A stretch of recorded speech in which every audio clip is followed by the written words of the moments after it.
समाजसेवी वैकुंठनाथ स्वाईं श्रद्धांजलि सभा कलापथर पंचायत मधुआपल्ली ग्रामर समाजसेवी डॉक्टर वैकुंठनाथ स्वाईं 78 वर्ष बयस सोमवार संध्यारे मृत्यु घटी। स्वर्गत वैकुंठ स्वाईं सेवा कार्य निजक नियोजित कर कलापथर अंचल महाविद्यालय, बालिका उच्च विद्यालय, डाक्तरखाना, अग्निशम केन्द्र सह विभिन्न धार्मिक अनुष्ठान गढ़ी तोलिबारे प्रमुख बिंधा आनिथिले। एही अवसर में कलापथर और धलापथर आंचलिक महाविद्यालय तरफ कॉलेज परिसर में श्रद्धांजलि सभा अनुष्ठित होता। अध्यक्ष सुनंद कुमार छाटोई प्रारंभिक सूचना प्रदान कर नीरव प्रार्थना करा स्वर्गत वैकुंठनाथ स्वाईं श्रद्धा सुमन करथिले बुद्धिजीवी माने।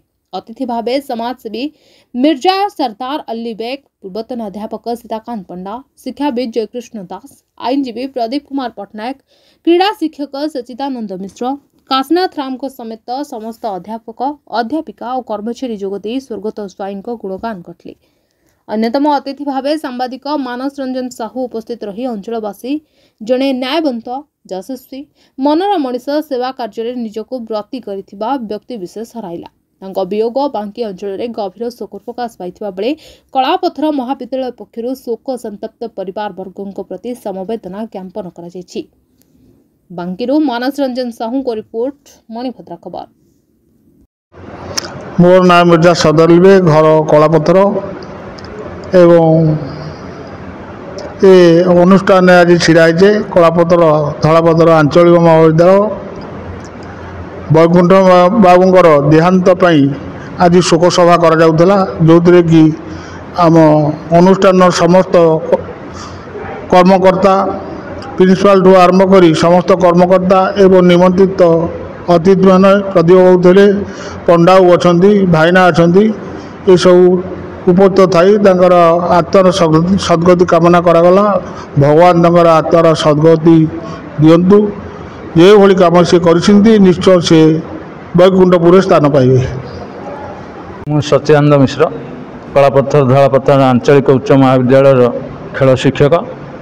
आज मो गहन उपस्थित मिर्जा सरदार अली बेग जे कि कॉलेज परिचालना कमिटीर पूर्वतन सदस्य एवं कॉलेजर हिताकांक्षी। दुखर विषय काली गतकाली श्रीजुक्त वैकुंठनाथ स्वाईं तिरोधान घटी एवं से उद्देश्य रे आज आम कॉलेजर समस्त कर्मचारी, अध्यापक, अध्यापिका एवं निमंत्रित अतिथि को लेकिन आज गोटे अश्रुल श्रद्धांजलि ज्ञापन करागला एवं से महाशंकर आगामी चलापथ एवं भविष्य केमी आर पिंडरे कुसुमित हम से लक्ष्य आज मीटिंग एवं श्रद्धांजलि ज्ञापन करागला। आपण मानकर स्नेह, श्रद्धा एवं भल पाइबा को पाथेय करी मणिभद्रा खबर यूट्यूब, फेसबुक एवं पोर्टाल ले तार सफलता बजाय रखिछि। एहाको आहुरी लोकप्रिय करने को ई पेपर शुभारंभ मध्य करा जायछि। आमको यही भली प्रेरणा एवं सहयोग जोगाइबा सहित लाइक, शेयर एवं सब्सक्राइब करंतु। मणिभद्रा खबर, संपर्क जनतार।